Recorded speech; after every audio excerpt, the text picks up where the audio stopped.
todavía, más lindos que hoy, pero hoy somos más lindos por la palabra. Así que, pastor, no sé si quiera. Yo resumo, me bajo. Amén. Dígase todo. Ay, bueno, bueno.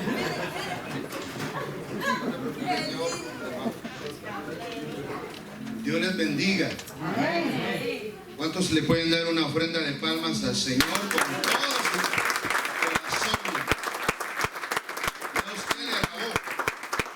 Ya le alabó con el cuerpo, ya le alabó con el alma, y ya le entregó cántico nuevo al Señor con su espíritu. Ahora viene el alimento que nos debe de fortificar, debe de llenarnos, debe de nutrirnos y debe de cortar también aquello que no está bien en nosotros, ¿verdad? Yo le traigo un saludo de la Iglesia de Cristo Sendero de Esperanza. Estamos allá en Lehigh. Es un honor esta mañana, tarde. Agradecemos profundamente que nos hayan invitado, hermana Matita, hermano Alvin. Sé que está pasando unos quebrantos de salud, pero hemos declarado, creemos a la palabra, que por la llaga del Señor todo lo que empezó Él lo va a perfeccionar. Amén. Y pronto van a tener ustedes al pastor que les ama, al pastor que está trabajando fuerte, creyéndole a Dios. Oiga, creerle a Dios no es fácil. Permítame, voy a tomarme un momentito para decirle, esta mañana también me acompaña una amiga. En serio, mi mejor amiga, mi esposa. Mi esposa Wanda está enfrente. Han sido años ya, son muchos años, hermana Martita, muchos años de estar avanzando en el camino. No ha sido fácil, pero el Señor ha sido fiel y el Señor está con nosotros. Lo más importante es que Dios esté con nosotros. Amén.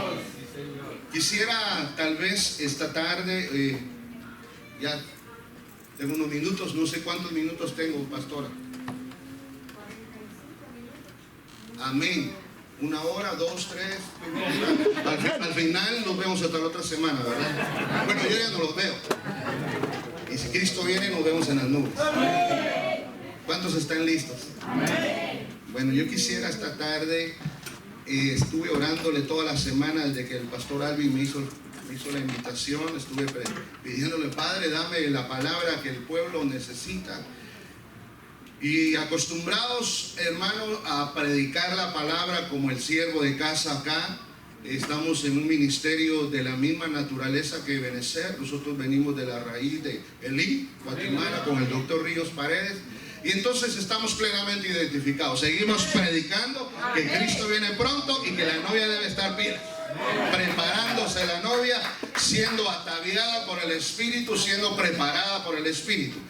Escuché la profecía y sabe usted, hermano, lo difícil, hermana, tú lo sabrás y algunos de ustedes, lo difícil que hay en millas a la redonda, aquí y allá conmigo, de iglesias que no practican la palabra en cuanto a la profecía. Se dejó de creer en la profecía, se dejó de creer en todo, pero yo bendigo este ministerio porque seguimos creyendo en lo que se nos fue enseñado. Amén. La profecía es una parte fundamental del culto. No puede haber ausencia de profecía. Tiene que haber profecía porque es el momento cuando el Padre se comunica y da a conocer un mensaje personalizado al pueblo. Y que usted y yo, oiga, ya cantamos, danzamos, ya adoramos y ahora esperamos. Y es el momento que usted le tiene que decir, Señor, háblame, yo necesito que tú me hables. Háblame a mí. Y el Señor viene y le va a hablar a usted. Amén. Amén. Mire, vestiduras blancas, dijo la profecía esta tarde. El que mantuvo las vestiduras blancas tiene acceso. El que mancha las vestiduras o no las cuida está relegado para el segundo viaje. Yo sé que usted está buscando el primer viaje. El segundo viaje está muy duro, está muy feo. Pero el primer viaje es el que todos anhelamos. La otra palabra dice que el Señor nos está hablando en un tiempo y que este tiempo es de escuchar la palabra. Y que la palabra es la que nos va a ubicar, y es así, acertadamente. La palabra es la que nos tiene que llevar a nosotros, hermano, a un punto donde usted y yo vamos a tener que depender de lo que dice la palabra. Porque me permite, si no le leo la Biblia todavía, pero permítame un segundo, Ya que tengo 5 horas, no hay problema. No se asusten. Pero, ¿sabe qué es lo que...? Y otra cosa que quiero que me perdone. Soy muy gritón, pero no se preocupe. Ya aprendí a quitarme el micrófono. Por eso le dije que me bajo y me subo, porque el Señor me ha dado una buena amplificación aquí adentro. Pero, ¿sabe cuál es el problema que la iglesia está atravesando en este final del tiempo? La Biblia dice, el apóstol Pablo, que al final, y el Señor Jesús lo dice en el libro de Mateo capítulo 24, dice que al final iba a ser bien difícil. A pesar de las señales de los cielos, ya usted conoce las señales de los cielos, conoce todas las señales, pero la iglesia, más que ser avisada por señales, debe de permanecer en un profundo amor, en esperar al que ama con toda su alma. Pero hay otra iglesia por ahí, hay otra iglesia que se asusta cuando mira las señales y le habla de las lunas de sangre y le habla de los eclipses, la alineación planetaria. Entonces uno lo tiene que ver a la escritura también, ¿verdad? Pero hay gente que cuando mira eso, entonces sí viene el culto. Después no se les mira. No puedo decir el cacho porque ya no tienen cacho, ¿verdad? Pero ya no se les mira. Claro, esos solo están allá conmigo. Fíjense, aquí no conozco a nadie, solo a mis amigos. Pero ¿cuánto amamos a Dios? Amén. Y como amamos a Dios, lo vamos a manifestar en nuestra vida. Y fíjese usted que el discipulado, y quisiera entrar por esta parte, el discipulado de Cristo. No sé si estás grabando, ¿cierto? ¿Estás grabando? Ah, bueno, entonces el discipulado de Cristo, diríamos nosotros, es el discipulado más precioso que hubo sobre la faz de la tierra, cuando el Señor, en medio de 500 y en medio de muchos discípulos, escoge a 12.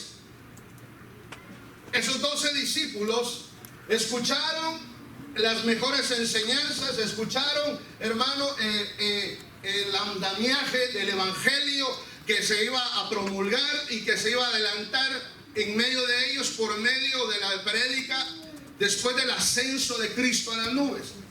Pero a pesar que estuvieron 3 años y medio con el maestro de día y de noche, absorbiendo, hermano, la doctrina del Padre, absorbiendo la doctrina del Cristo vivo que lo tenían ahí, al Jesús, oyendo las promesas del siglo presente y del siglo venidero, hermano, llegó un momento que fueron probados a sí mismos para saber si lo que creían era verdad o iban a dejar de creer. La Biblia dice, amado hermano, que los discípulos escuchaban a Jesús. Tenemos una infinidad de versos para poder comprender cómo Jesús les enseñaba por parábolas, les enseñaba por animalitos, les enseñaba hablando de cosas, de las cosas celestes, y ellos absorbiendo todo, hermano. Uno de los mayores y más preciosos momentos de la enseñanza de Cristo Jesús es el momento cuando hace milagros, cuando Él sana, cuando Él levanta a un muerto, cuando Él libera a un leproso de la esclavitud, una mujer esclavitud, otro hombre allá en el aposento, un niño que estaba muerto. Hermano, mire, esos momentos maravillosos impactaron a la gente. La gente los miraba y creía, oiga, la gente creía por multitudes. ¿Cuántos han oído que había una multitud? Y dice que la multitud era más de 5,000 personas. Hello. ¿Cuántos están conmigo? Ah, bueno, pónganme acá a la vista.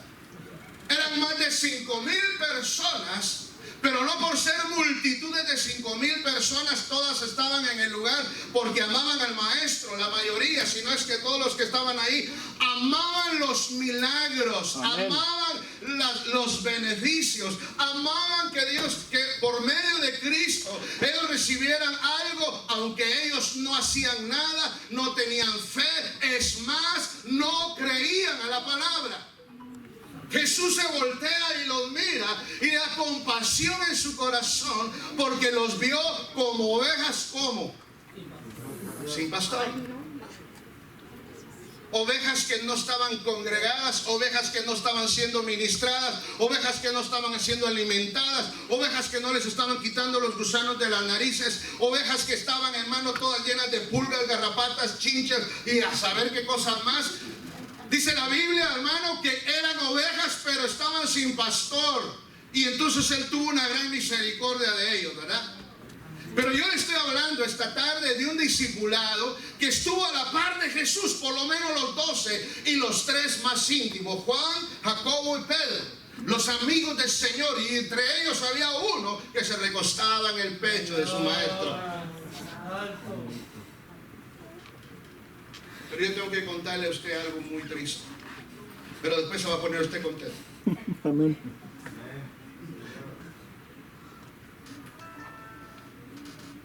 A pesar que Jesús se manifestó, Juan capítulo 1 lo dice, que Él era el verbo, y que el verbo, o sea Dios hecho hecho Dios de lo invisible, toma cuerpo y toma un tabernáculo y encarna. No dije reencarna, no, sino dije encarna, y habitó en medio de los hombres, dice ahí Juan capítulo 1.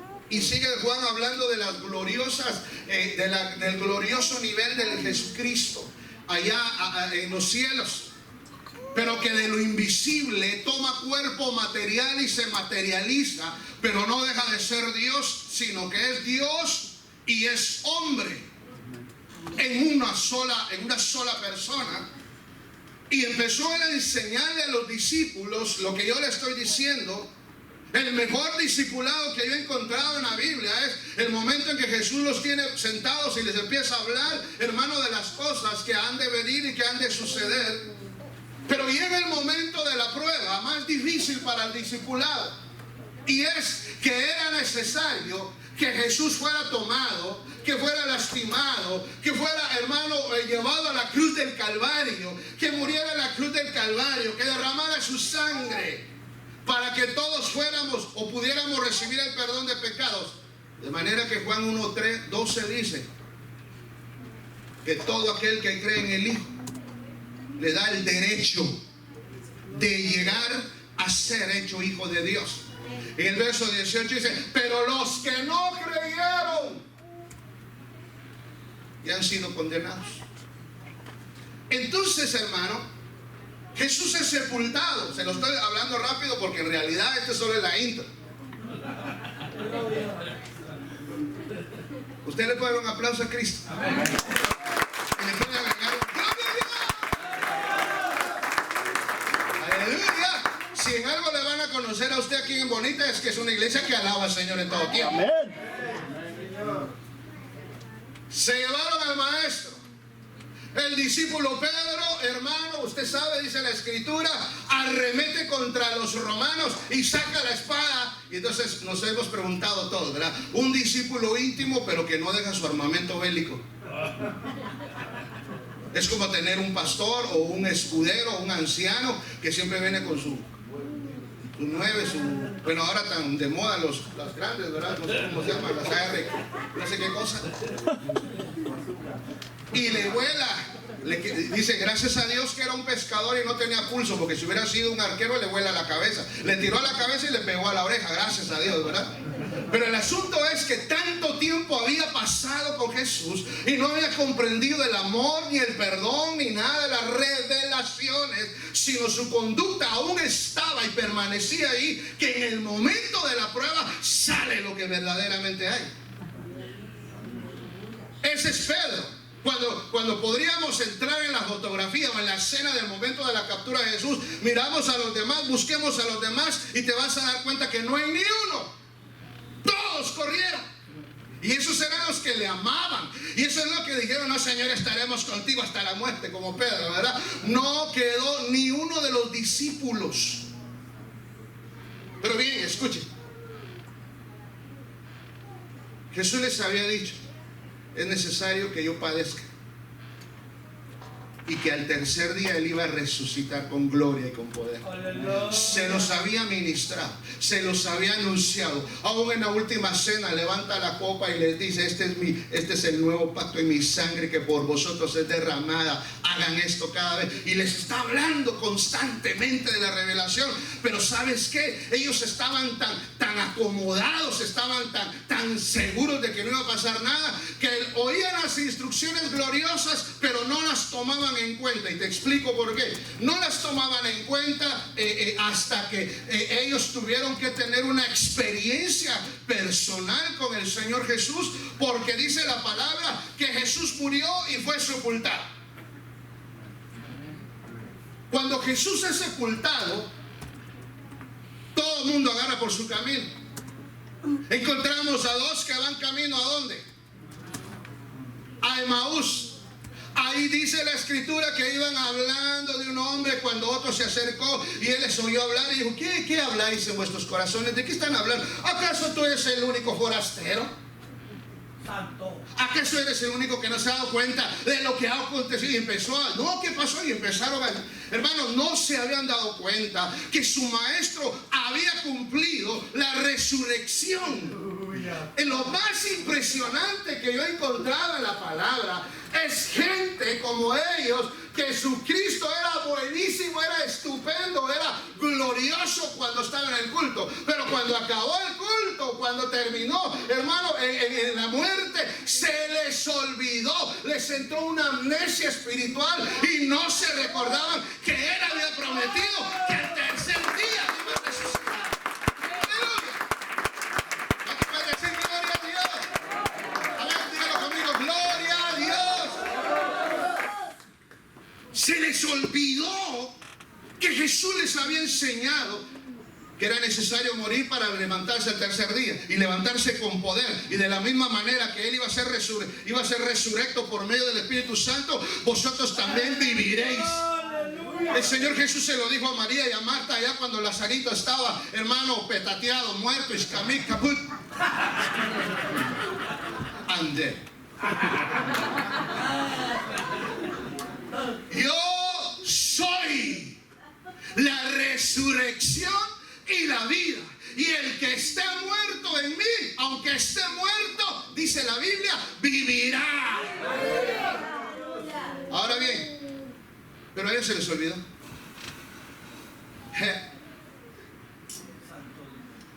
Uno lee eso y dice: pero ¿cómo es posible que se les olvidó? Si eso era que Jesús estaba con ellos, ¿cómo será 2018 años después que Jesús tenemos que creer que está sentado a la diestra del Padre, que se Oiga, ¿cómo será eso? Si viendo a Jesús, tocando, amándolo, besándolo, hermano, se les olvidó la promesa de la resurrección. Todavía no está enojado que no hemos leído, ¿verdad? Santo, aleluya. Pero espere, lo que viene es peor. Domingo por la mañana, 6 de la mañana, 5:30, 4, 3 de la mañana. La Biblia dice que iba María de Magdala con otras mujeres. Iban al sepulcro. ¿Usted dónde busca a Jesús, amor? Hello, puede preguntarle al que está a su lado sin ningún temor: ¿usted dónde busca al Señor?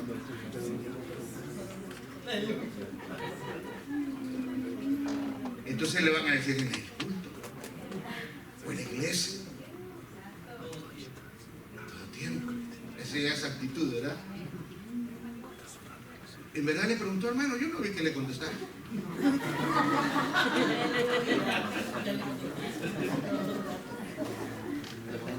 No, es que es necesario que yo le pueda decir esto, porque a mí me mandaron a decírselo. Amén. Amén. María Magdalena, a la que le habían liberado de 7 espíritus y demonios de prostitución, era una chica terrible, hermano. Era la quitamaridos de la cuadra y de todo el pueblo. Era una cosa seria. Hasta se cambiaban de lado de calle las hermanas. ¡Ay, no, ahí va la fulana! Porque era la quitamaridos. Era terrible esa mujer. Entonces Cristo la liberó. Porque una de las cosas extraordinarias de Jesús es que en el momento que empieza su ministerio, los demonios empiezan a brincar. Eso no se había visto, la liberación. Y cuando Jesús los reprende, enmudece y sale fuera, los demonios pegaban de gritos y todos con la boca abierta, porque nunca habían visto una liberación. Aunque no estamos hablando de guerra espiritual, eso por el mismo precio se lo dejo, ¿verdad? Pero usted tiene que creer. ¿Cuántos creen? A ver, ¿cuántos creen? ¿En qué creen? Porque ellos creían. Pero cuando vino la hora de la prueba, hubo una cosa terrible y dejaron de creer. La Biblia dice, el apóstol Pablo dice, no importa cómo arrancaste la carrera. Porque cuando arrancamos la carrera del Evangelio, estamos con gozo, estamos en el primer amor, hacemos cosas increíbles, servimos a Dios todos los días, queremos estar metidos en la iglesia, queremos más de su presencia, queremos hablar lenguas, queremos profetizar, queremos predicar, queremos ser profetas, todo queremos. Gracias, hermano.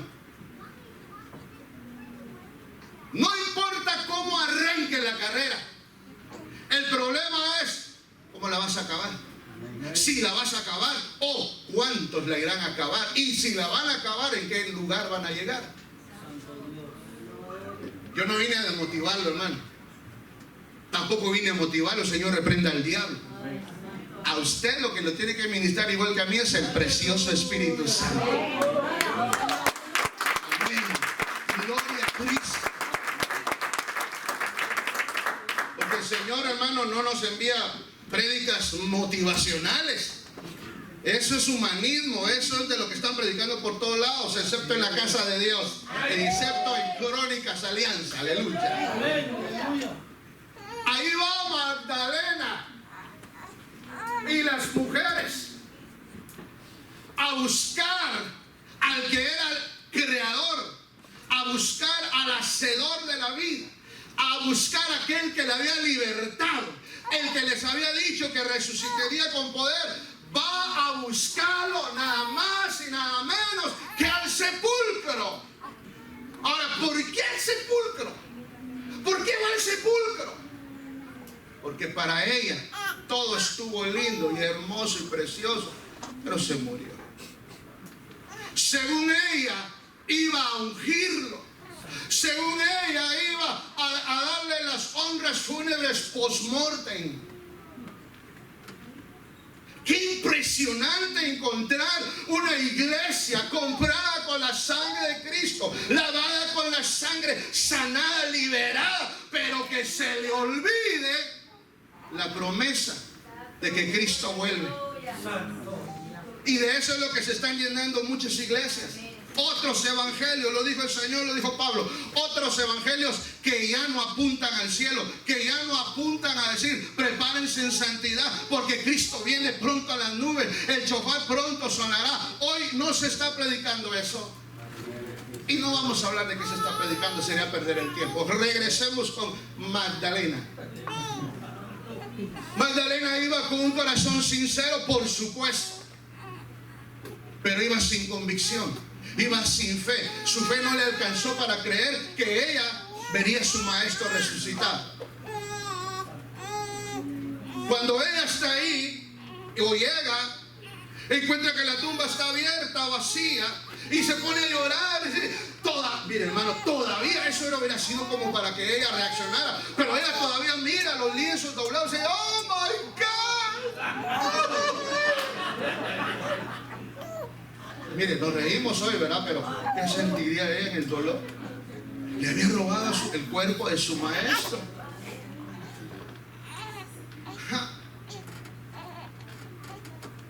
Y luego vino un hombre ahí.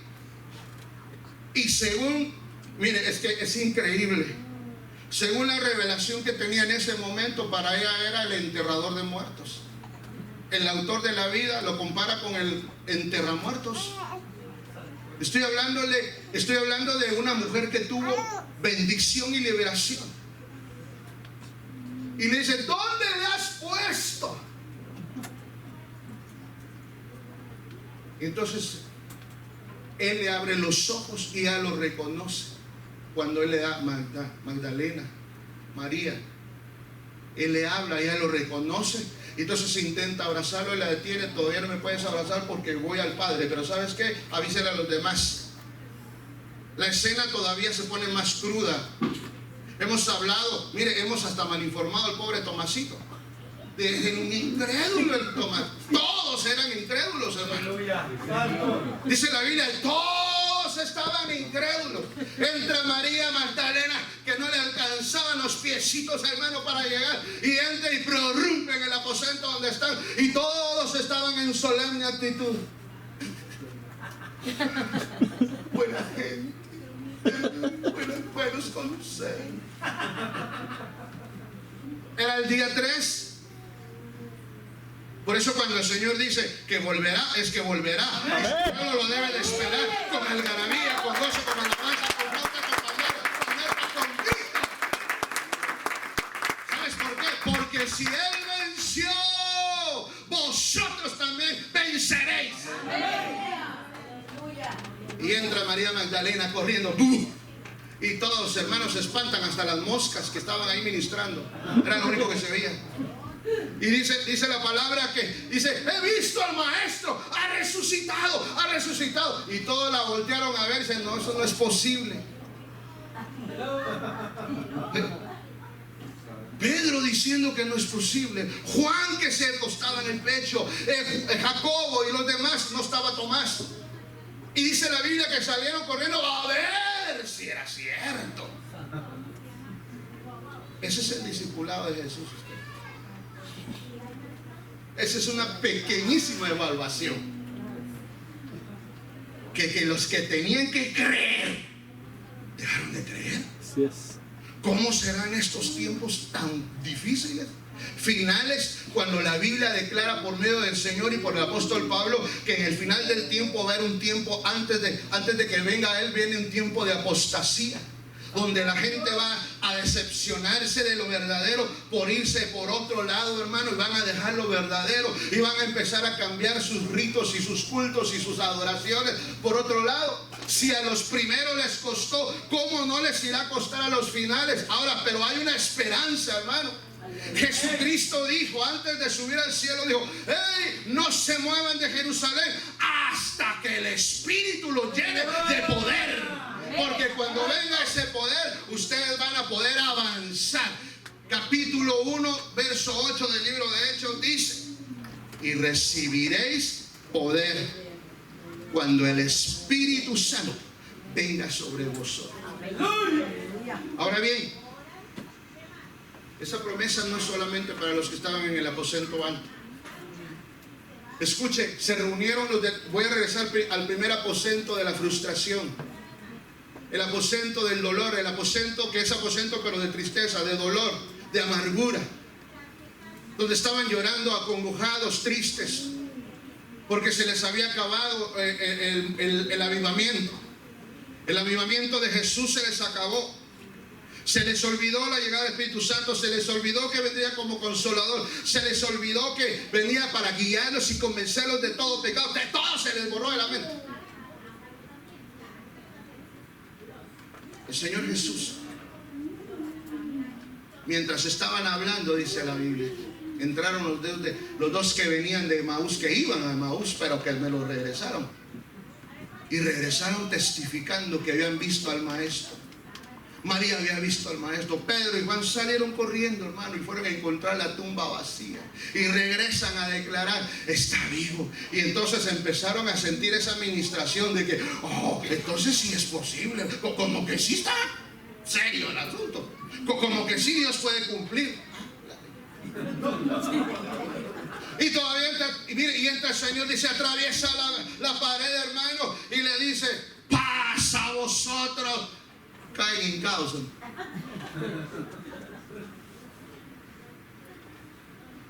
Yo soy el Señor. Aleluya.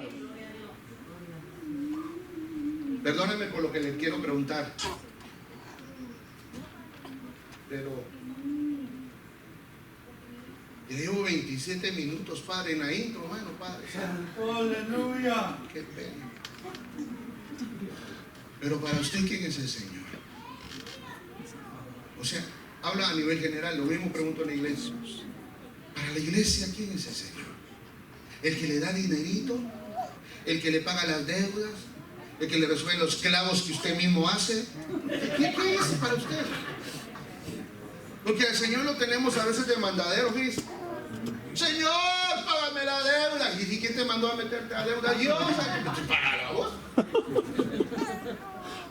Claro que tenemos un Dios misericordioso que atiende a sus hijos, pero no abusemos. Lo que tenemos que hacer es comprender la palabra de la Escritura, beber el alimento que sale de este lugar, hermano, comerlo, porque lo que se te está predicando es instrucción para la vida eterna. Se te está enseñando a alabar, se te está enseñando a adorar, se te está enseñando la Escritura por medio de la academia de obreros o lo que Dios te haya dado en esta casa, un discipulado, pero no es nada más para venir a sentarse, oír al pastor, pastor, mire, yo no le entendí nada a usted. Que el pobre pastor desgaleando se iba a apuntar, hermano, desvelándose. Hay que poner un corazón, hermano, que sobrepase todo. Hay que amar a Dios tal como Él es. Hay que honrar a Dios tal como es Él. Pero no solamente de la boca, porque los discípulos en una ocasión le preguntan: oye, Jesús, ¿y cómo sabremos quiénes son los que deben de ser? El Señor les dijo: mire, no es por lo que dicen, es por los frutos. Amén. Porque la boca, mire, perdóneme, pero la boca habla muy lindo. Oh, yo soy aquí. Tengo 5 ministerios, casi soy un incorpóreo. Usted pregúnteme yo a ver cómo le descierno.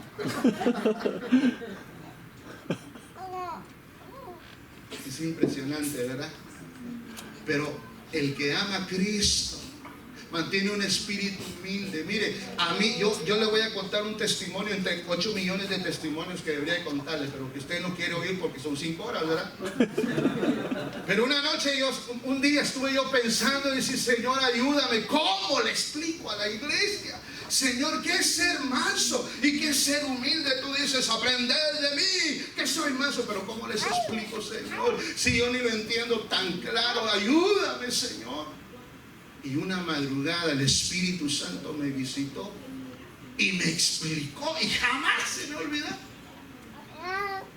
¿Quiere que le cuente? El Señor me dijo, me llevó a un escenario. Esto lo he contado muchas veces, pero no me importa, lo sigo contando.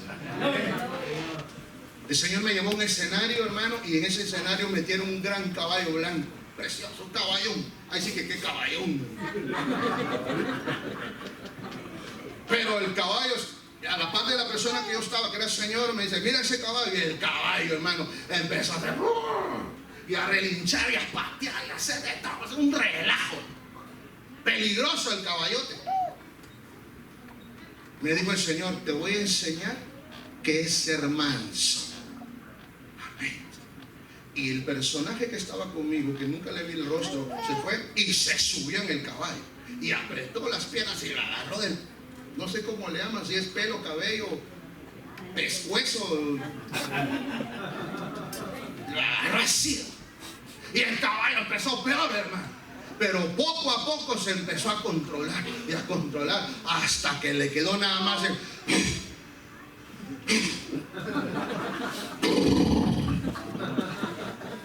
Y me dijo el Señor: esto es ser manso. ¿Cómo, Señor? El que no se opone a la autoridad y se sujeta. Gloria a Dios, hermano. El que se sabe sujetar tiene un espíritu de mansedumbre. El que no se sujeta obviamente es un insurgeto, pero es un orgulloso, es todo lo contrario. Y ahora me dijo: ahora te voy a mostrar qué es ser humilde. Y yo ya estaba bien emocionado, ¿no? Y agarra al caballo y le dice: ¡ajá! Y le agarra el pelito y empieza el caballo. Y mire, y le hace para la derecha y el caballito para la izquierda. Esto es ser humilde. Yo pensé que ser pobre era humilde, Señor. Yo pensé que estar todo uno desguachipado era ser humilde, porque eso me enseñaban a mí en mi país. Ay, que los pobrecitos bien humildes, por no decir que está pobre. Esto es ser humilde. El que no se opone a la dirección, el que se deja dirigir. ¿Dónde, Señor? Aquí vamos. Aquí no, Señor. No, pero es que a mí me gusta, sí, a ti te gusta, pero es por aquí. Entonces, ser humilde es ser guiado por el Espíritu Santo. A mí nunca se me ha olvidado, hermano. Y a donde yo voy lo predico, le cuento. Porque yo lo entendí de una manera impresionante. Entonces, quiero regresar a esto para empezar a entender un poco de lo que quiero hablar esta tarde. Es que debemos de valorizar, pero no con el cerebro humano, porque el cerebro humano es un gran problema. A nosotros el Señor no nos dijo, o no encontramos registrado en la Escritura que diga, ¿entiendes lo que voy a hacer? La pregunta nunca fue, ¿entiendes? Porque cuando a uno le preguntan, ¿entiendes? Y dice, pues no entiendo. Pues no sé cómo va a ser, pero va a ser. ¿Sabe cuál era la pregunta del Señor Jesús? ¿Crees que puedo hacer? Eso es muy diferente. Porque cuando te están hablando, ¿crees? Te está hablando al alma. ¿Tú puedes creer que yo puedo hacerlo? Dice la Biblia que un padre llevó a su hijo totalmente endemoniado a los discípulos. Y el Señor, el maestro, estaba orando por allá arriba en un monte y luego bajó y vio una gran multitud y un gran lío, pleito, dice una versión. Dice, están en un gran bullicio, hermano. Y Jesús se quedó viendo qué estaba pasando. Y del gran montonón de gente salió un hombre corriendo y se acostó a los pies de Jesús y le dice, Maestro,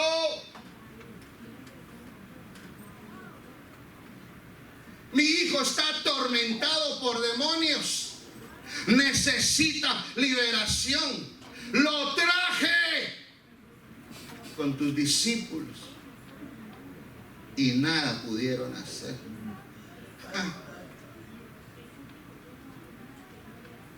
¿Cuántos son discípulos de Cristo? Amén. Ya cumplen, amén. ¿Le puedo dar un aplauso al Rey de Reyes?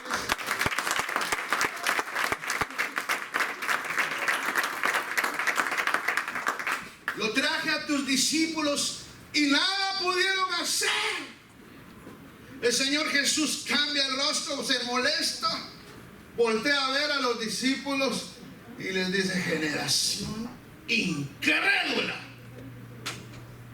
¿hasta cuándo Él está por usted? ¿Y tú crees que yo puedo hacerlo? Y el hombre le contesta, mire, Señor, yo sí creo, pero ayuda a mi incredulidad, mi hijo necesita, tráigame. Y cuando lo trajeron, hermano, lo reprendió, dijo, sal fuera. Y el espíritu inmundo que estaba ahí se pegó voces y gritos, se revolcó y se fue. Después hablo con ustedes, le dijo. Santo Dios. Un discipulado que no está activo. Un discipulado que tiene la gran cabeza del conocimiento, porque oían a Jesús, son como la cebolla, digo yo, sí, ¿sabe usted? Una gran cebollota de cabeza y el cuerpito, un tallito, todo así. Aquí, hermano. La Biblia dice, sigue diciendo todavía 2000 años después, Marcos 16:15. Vayan y prediquen este evangelio. Pongan las manos sobre los enfermos y estos sanarán. Y si miran chamucos, pongan las manos y echen fuera toda obra del diablo. Porque yo les doy poder y yo les doy autoridad. Amén. Amén.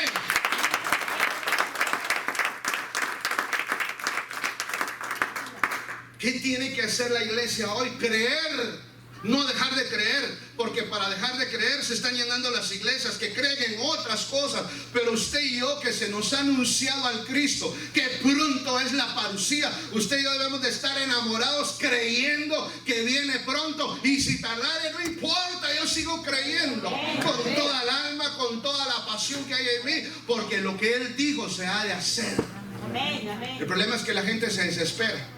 Hay gente que llega conmigo y dice, pastor, desde que yo soy niño dice que Jesús viene y nunca que viene. Yo creo que ni va a venir. Porque lo esperan en las fuerzas humanas. Se cansan de esperar Y se cansan de esperar por holgazanes, pero los de allá. Porque no están haciendo nada, no están visitando, no están echando fuera demonios, nada, no pasa nada. El trabajo de la iglesia es romper las operaciones de las tinieblas, destruir las operaciones de las tinieblas. Es decir, momento, la Biblia dice que ni las puertas del infierno van a prevalecer en contra de una iglesia llena del Espíritu Santo. Amén. ¿Cuántos dicen amén? Amén. Bueno, entonces un discipulado que había dejado de creer, un discipulado que tenía miedo de echar fuera demonios, un discipulado, hermano, que hasta el último momento no comprendía muchas cosas. Lo llevan al libro de Hechos y le dice no se muevan de ahí hasta que sean llenos por el Espíritu Santo. Y antes de la ascensión le preguntan todavía: Señor, ¿y cuándo sucederán estas cosas que tú decís? Y el Señor está por irse, hermano. Ya los ángeles están: apúrate, Señor, vámonos. La tierra está feo. ¿O cuántos creen que está alegre aquí? Terrible, cada vez está peor, hermano. Amén. Por eso ponga sus ojos allá en lo alto: Señor, te espero. Como cantamos: ven, que aquí está tu novia, aquí está la iglesia, ven por nosotros.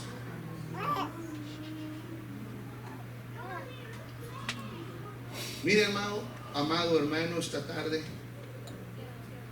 nosotros debemos de creer con todo el corazón. Es lamentable que el Señor tenga que decir este texto: hijo mío, I need your heart. ¿Por qué dice el Señor dame tu corazón? ¿No se supone que vive en tu corazón? ¿No se supone que Él está en tu corazón? ¿Por qué el Señor está pidiendo el corazón de los hijos? Porque se lo puede decir a los de afuera, pero es que está usando la palabra hijo mío. Aleluya. Es impresionante. Dame tu corazón. Porque nosotros tenemos seccionado el corazón para algunas cosas y le dejamos al Señor. Tal vez, le voy a decir esto porque hablo por testimonio de mi iglesia. Hermano, ¿cómo valoramos o cómo evaluamos que alguien ama a Dios? Por servirle. Hay gente que dice: no, yo amo a Dios, sí, pero no le sirve. Yes. No le quiere servir, le pone un montón de argumentos allá conmigo. Hermano, no, es que no tengo tiempo, es que esto, es que lo otro, es que mire, que mis hijos, que mi esposo, que mi trabajo. Hermano, yo le digo: hermano, pero eso debe de ser secundario. Primero es el Señor. Y si le amamos, debemos de servirle con gozo y con alegría, rendirle a Él culto en todo lo que hacemos, alabándole, incluso cuando estamos trapeando, cuando estamos haciendo lo que hacemos. Pero la gente, hermano, se acomoda, la gente deja de ser llena del Espíritu Santo, se vacía la unción de gloria que arrancó al principio y empiezan a descender de lo alto hacia lo humano, dejan de ver en lo vertical y empiezan a ver lo horizontal y le empiezan a ver las fallas a todo el mundo. Los pies de barro y se decepcionan. Ay, no tan fea la hermana como habla en su casa. Ay, no, yo sí que, hoy sí. Oh my God, me decepcioné. Porque dejaron de ver al Señor y empiezan a ver las debilidades de todos nosotros, hermanos, que todos somos débiles, necesitamos ser reparados por el Espíritu Santo. Por eso dice: no bajen la vista, mantengan su vista en Cristo, porque de allí viene el socorro, porque de ahí viene nuestra salvación, porque de ahí viene nuestro poder y nuestra fuerza, no de los hombres. Amén, no de los hombres. Regreso al discipulado rápido. Mire, entonces ese discipulado necesitó una transformación, hermano. Una hiper mega transformación durante 10 días. Después de la resurrección los agarró para que entendieran lo que tenían que hacer. Por eso cuando usted mira en el Hechos capítulo 2 en adelante dice: de repente estaban todos unánimes juntos, porque tampoco había unidad, porque ya se habían ido dos. Uno de los problemas de la iglesia es que cuesta que haya unidad, hermano. Cuesta que la gente verdaderamente se una y tengamos todo en común. Es bien difícil. Por eso solo es una operación del Espíritu Santo que nos convence en la necesidad de estar unánimes y estar juntos. Hechos capítulo 2 dice, y estaban todos. ¿Cuánto significa todos, hermano? Sí, pero ¿cuántos? ¿Todos? ¿Y cuántos se habían metido en la casita? 120. Entonces dice que habían 120 todos unidos. Y todos estaban en un mismo sentir. Ese es el gran problema.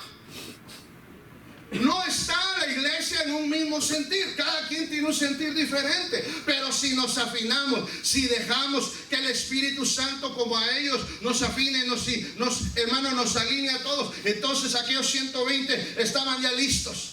Empezaron a orar, unánimes, esperando que llegara el Espíritu Santo, que iba a ser la activación, que iba a ser la gloria de Dios por medio del Espíritu Santo, dando el poder que ellos necesitaban. De repente, esa palabra de repente es mera fuerte, usted.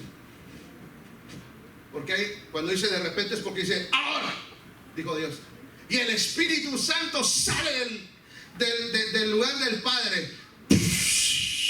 Se viene, hermano, no sé cuántos millones de kilómetros por hora. Pero cuando entra en la atmósfera, ¿sabe?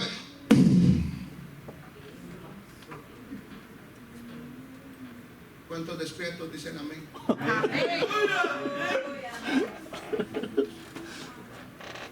De repente dice que hubo una gran explosión, un gran trueno. ¡Bum!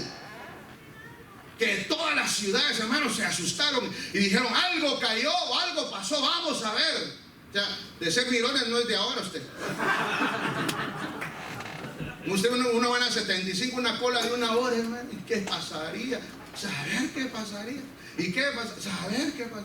Y cuando uno mira, hermano, todos por ver el accidente del otro lado, que ni siquiera es desde el todo.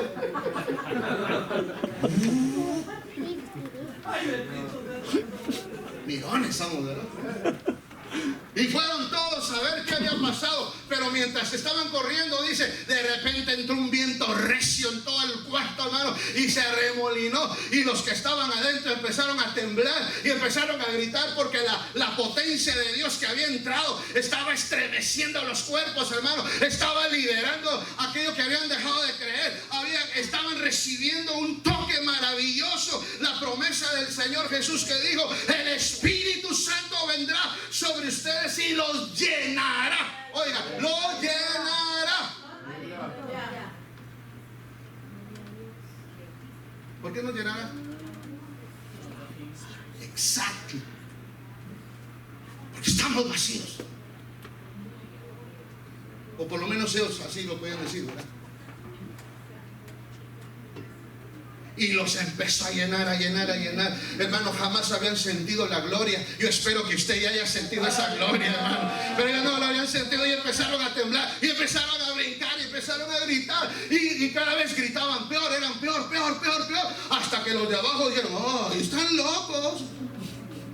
Están como borrachos. Mira, están chupando, están borrachos.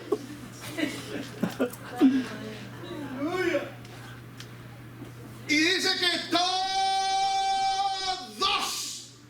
fueron llenos de la presencia de Dios. Y todos empezaron a hablar en otros idiomas, en otras lenguas angelicales, aún en géneros de idiomas, hermano. Y todos los de abajo estaban asustados.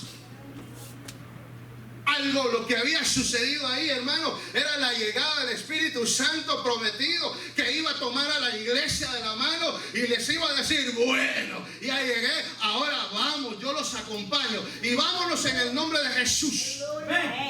Cuando Pedro sale y termina, hermano, dice Pedro sale. No sé cómo pudo Pedro bajar del aposento alto. Lo compararon con un borracho y con un ebrio. Yo no sé si alguien de aquí tomó sus whiskitos o ¿cómo se llama en Guatemala? ¿Lo peor vos? La cucha. Yo no sé si usted tomó cucha, guaro. O solo Johnny Walker. O lo de su país, no sé qué sea. Y se puso, como dicen los hermanos mexicanos, hasta allá atrás del bus. Pues yo creo, por el testimonio, dice, los vieron como borrachos. Y Pedro, ¡no!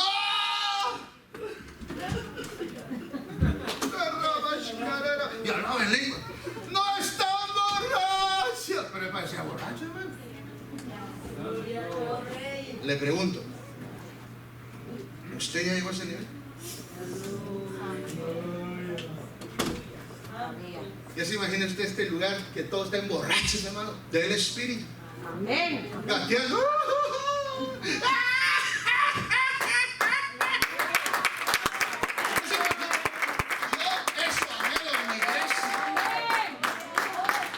No solo tener el conocimiento, sino la experiencia con el Espíritu Santo que desborda en nosotros el plan maravilloso de Cristo.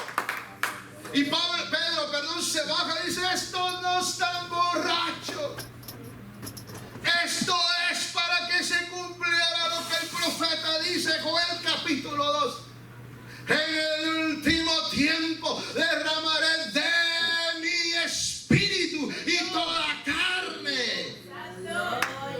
Amén. Toda carne será visitada, será llena y vuestros hijos verán visiones.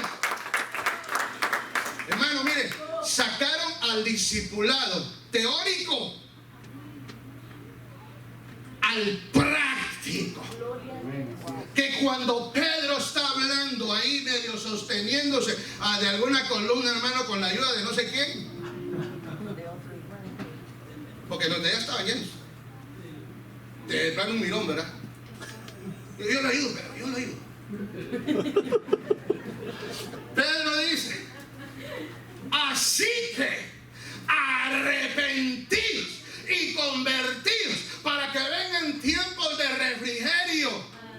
Amén. Esto es lo que se ha predicado, esto es lo que manifestó Jesucristo, y empieza a predicar, hermano. Ya no era el Pedro violento, ya no era el Pedro bélico, ya no era el Pedro razonador. En el aposento alto tuvo una experiencia donde lo transforman, y cuando baja y habla la potencia de Dios en ese hombre, hermano, humilde. Y dice la Biblia que solo en ese momento se convirtieron a Cristo Jesús 3,000 personas. Le pregunto, ¿será el mismo Dios de ayer y de hoy y de todos los días? Pero eso no es nada. Todavía falta. Amén. Faltan 4 horas y media. Amén.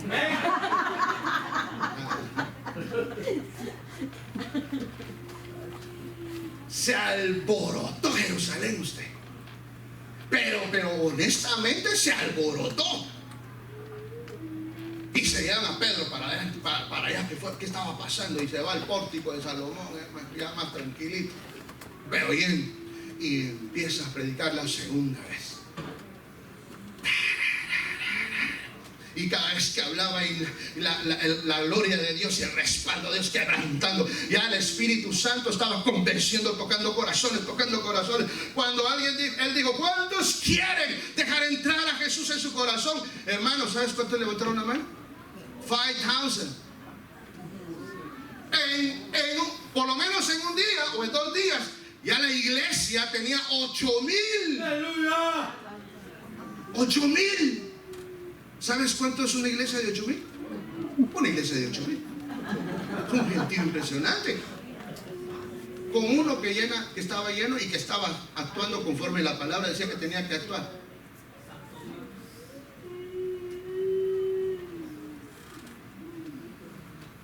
¿Habrán 8,000 en Bonita?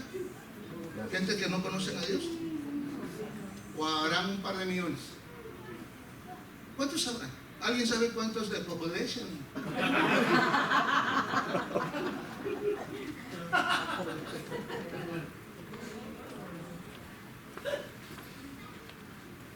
A nosotros se nos dio a conocer este evangelio. Amén.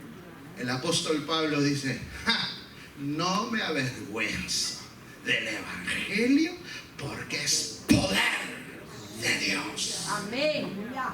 Ahora, eso lo dijo Pablo. Pedro lo estaba experimentando, ya lo vimos. Y Pedro dice, mire hermano, Perdónenme, pero Pedro se vuelve un maestro de la palabra. Ya cuando uno lee las cartas del apóstol Pedro, dice, pero y uno lee el Pedro con machetero y el Pedro apóstol. El apóstol, hermano, que predica amor. Pero aquí le daba vainazos a cualquiera, hermano. Esa transformación fue cuando recibió el Espíritu Santo. La iglesia, para ser la iglesia de poder, necesita el Espíritu Santo. La iglesia sin el Espíritu Santo no es la iglesia de Cristo. Será otra cosa, un club social, qué sé yo qué cosa. Pero la iglesia llena del poder del Espíritu Santo, esa es la iglesia de Cristo. La novia, esa llena de gloria.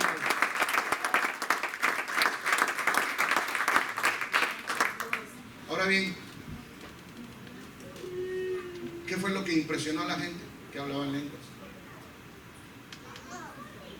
Hechos capítulo 19, no lo busquen. Vaya si no es importante la llenura del Espíritu Santo. Cuando usted y yo aceptamos a Cristo, dice en el libro de Efesios capítulo 4, nos pusieron un sello. Somos pertenencia ahora de Dios. La garantía de la salvación. Pero ahora viene la activación. No podemos estar solo sellados. Claro, sí podemos, si queremos estar así está bien. Usted es algo, nada más que no sé si se va en el primer viaje.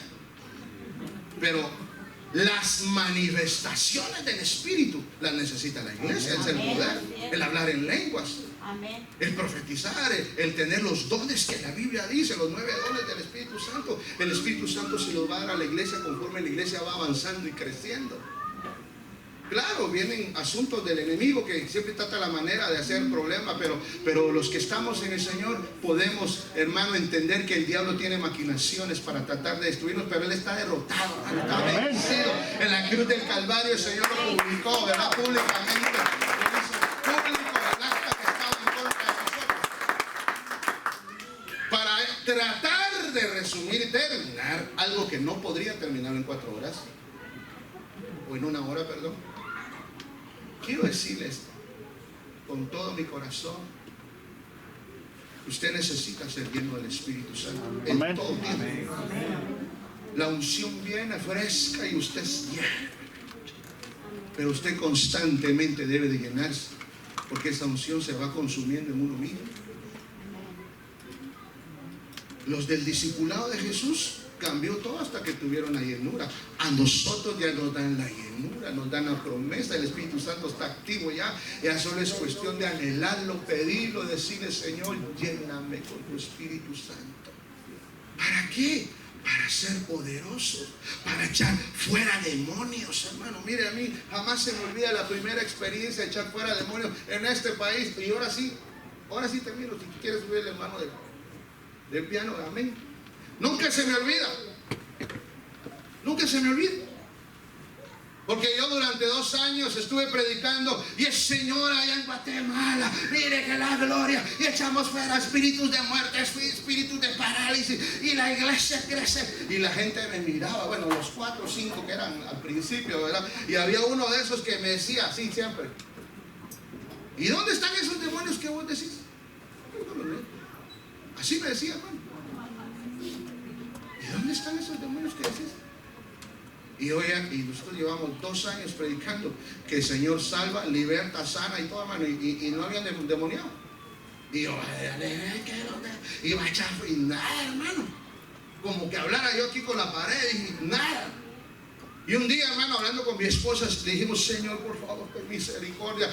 O hay un endemoniado que se manifieste o nos vamos de regreso a Guatemala.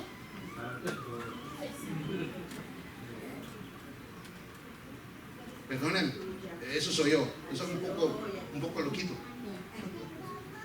Pero ¿quién en su sano juicio quiere un endemoniado? Ay, no, pastor, no habla de eso, que miedo, ¿verdad? Señor, reprende el diablo, ¿verdad? Entonces esa tarde estábamos predicando: Señor, por favor, ten misericordia. Hermano, cuando de repente una de las hermana de la iglesia de toneladas de años, estaba sentada en la primera fila y en el nombre de Jesús,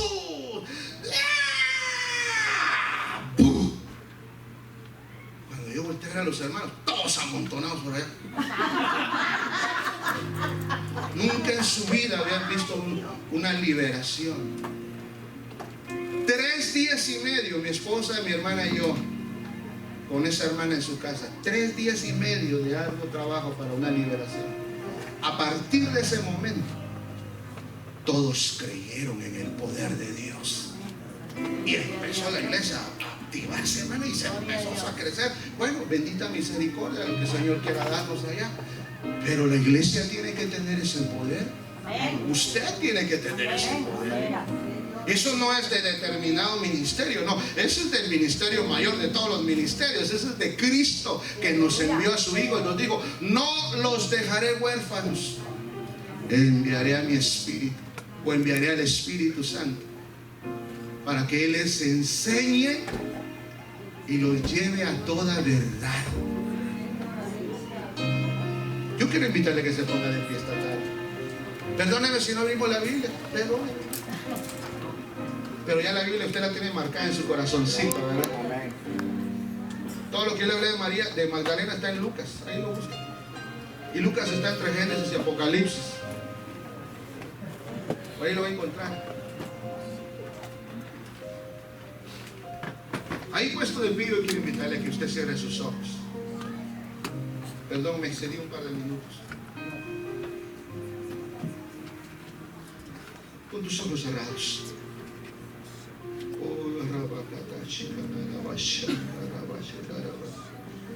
Espíritu Santo, Espíritu Santo, actívanos. Que podamos reconocer el ministerio del Espíritu Santo. Que el Espíritu Santo te llene de poder esta tarde. Que el Espíritu Santo, hermano, traiga el abastecimiento que tu alma necesita. Si estás pasando dificultades, pruebas, luchas, no importa. El Espíritu Santo te va a ministrar. El Espíritu Santo va a activar tu fe de tal manera que lo que es imposible para los hombres, tú vas a decir: no, es posible. Claro que es posible, porque yo tengo un Dios que para Él nada es imposible. ¿Qué le parece si levanta sus manos esta tarde, honrando al Rey? Y dígale usted, si me permite ministrar un momentito, levante sus manos y dígale: Señor, Señor, aquí estoy. Que tu Espíritu Santo me llene esta mañana.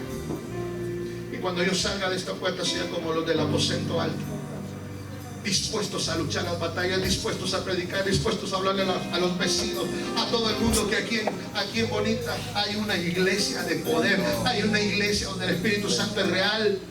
No solo es un concepto, no una teoría, no. Hay un mover genuino del Espíritu Santo y está acompañando a la novia, está adiestrando a la novia, está equipando a la novia, está dando zarcillos, vestiduras, ungüentos y especies. Pero para ser novia debe de estar llena del Espíritu Santo.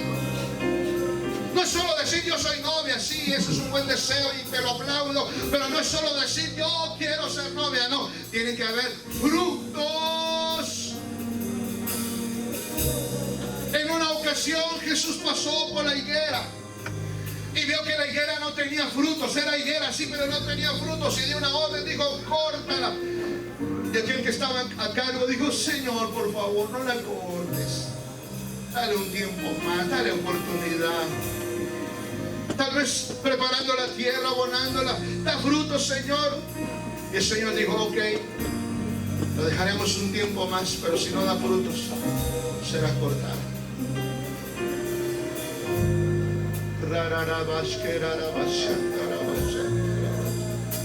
Puede levantar sus manos en alto esta tarde, lo más alto que usted pueda. Perdóneme. Espíritu Santo, grande esta noche, esta tarde, perdón, diga al Espíritu Santo: lléname, lléname, lléname. Estoy convencido que necesito necesito estar lleno para poder activarme. Espíritu Santo, abre las ventanas de los cielos y que descienda ese río que dice el libro de Juan. De tu interior correrán ríos de agua viva.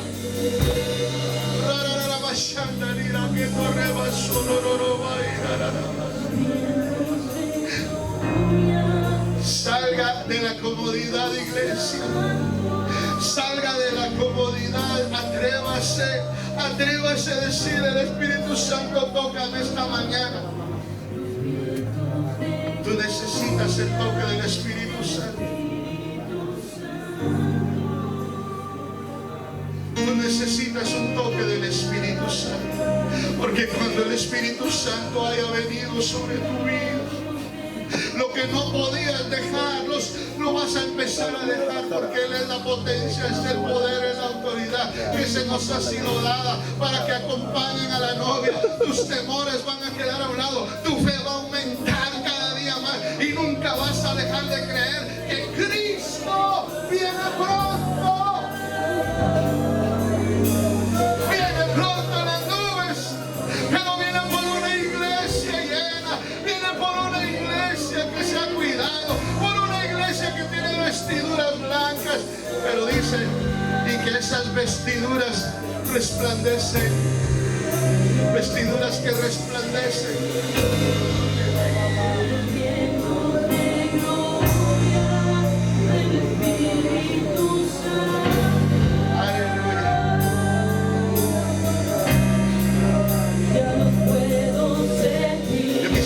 Si hubiera alguien esta mañana que quisiera pasar un momentito acá adelante para que podamos orar por tu vida. Si hay alguien que quiera ser ministrado, por favor salga de su lugar, haga un acto de fe, venga aquí adelante.